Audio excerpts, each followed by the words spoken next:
Hello, this is Daniel from soundheadquarters.com. In today's video, we are transforming these drum lesson rooms. We're getting rid of these old, tired DIY style panels and upgrading to these nice beveled edge, low profile panels. This client wanted a budget-friendly solution while making the rooms look amazing, and that's what we were able to do. So let's get right into the build. So we're starting off with 2x2 lumber. This is 2x2x8. So we are getting it cut straight in the middle. This is going to make our left and right sections for each acoustic panel. So we're just marking at 48 inches, half of that 8-foot length, and cutting it right in half, and setting up that stop block so we can make consistent cuts. Now the next cut is going to be at 26 and 15/16 of an inch. We are going just shy of 27 inches. That way the inside dimension of the frame is going to hold the acoustic insulation nice and snug.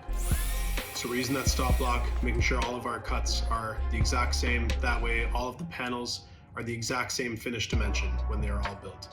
So now that we have two left and right pieces, two tops and bottoms for all of these panels, we can start getting everything screwed together. So I'm just sighting down the boards, making sure that there's no weird knots or anything. And if there is, we can turn that to the rear side of the panel. And I'm using a countersink bit to pre-drill. And then we have number 8 3-inch construction screws.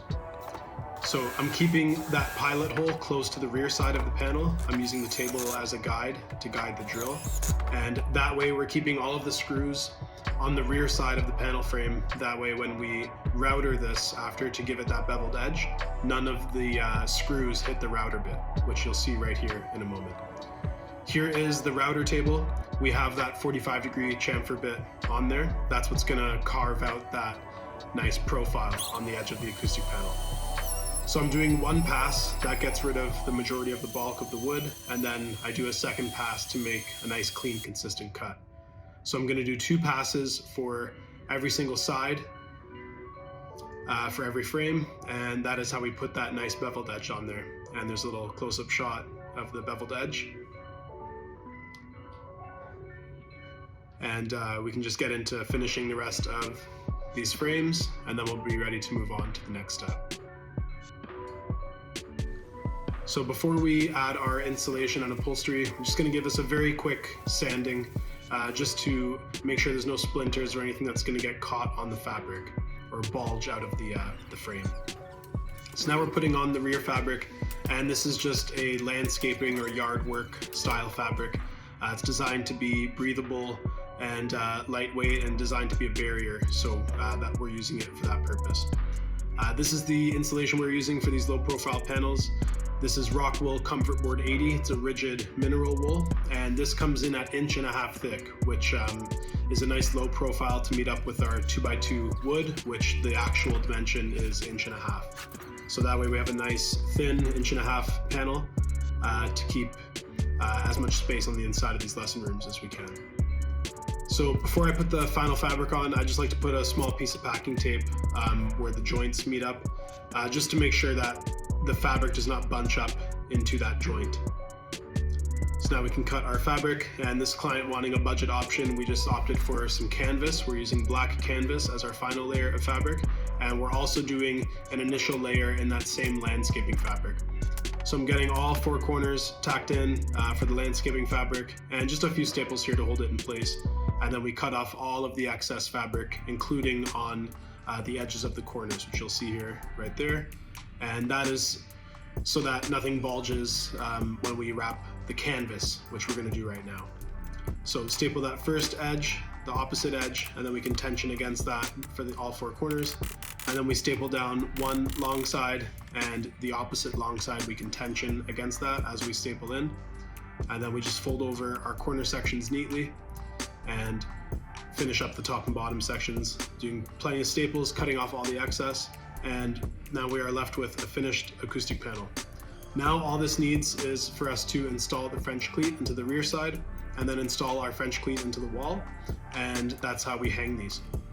So we've got the whole order ready for this client. We are ready to load up the car and head to the site. So here is the existing drum rooms. You can see these panels are kind of misshapen, the fabric's kind of sagging, and just overall needs just a little refresher for these rooms. So we're gonna get rid of all of the old style panels and remove the existing hardware and get ready to install our hardware. So here is the metal French cleats that we are using and the drywall anchors. We're going to be using 2 drywall anchors per cleat, and I'm just setting up my laser to shoot that level laser around the room that we can reference and mount all of our cleats to. So just marking out the first section right now, and I'll show you how we do this. So I like to poke where my pencil marks are with a sharp bit, just to give the drill bit something to latch into to keep the bit from moving around on the wall. And now we can use our 1/4 inch bit, drill out a 1/4 inch hole for each of our drywall anchor locations. So drill those out, and then we can screw in our number 8 drywall anchors.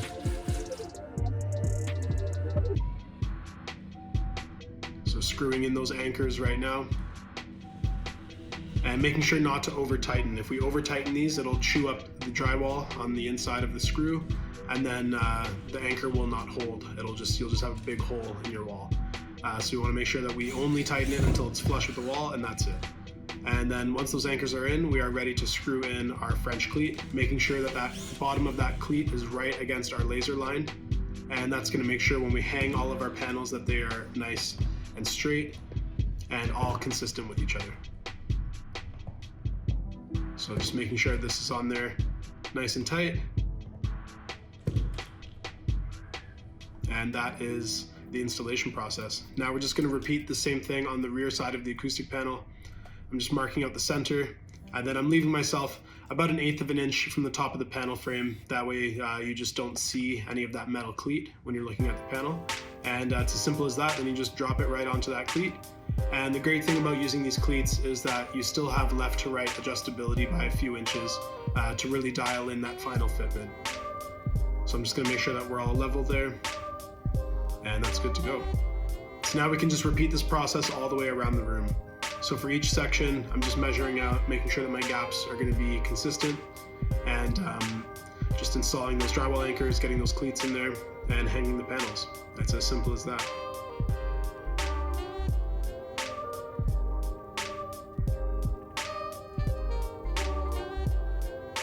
All right, that's the first drum room done, and now we can move on to the second room.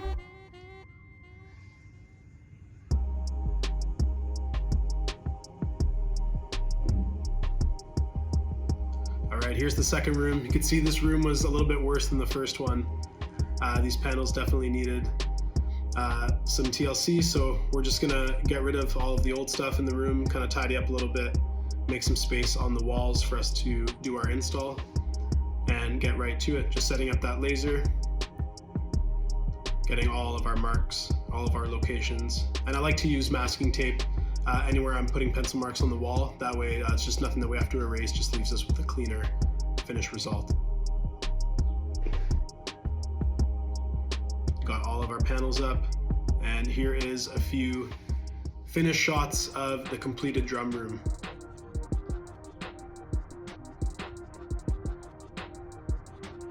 Thank you guys so much for watching. This has been Daniel from soundheadquarters.com.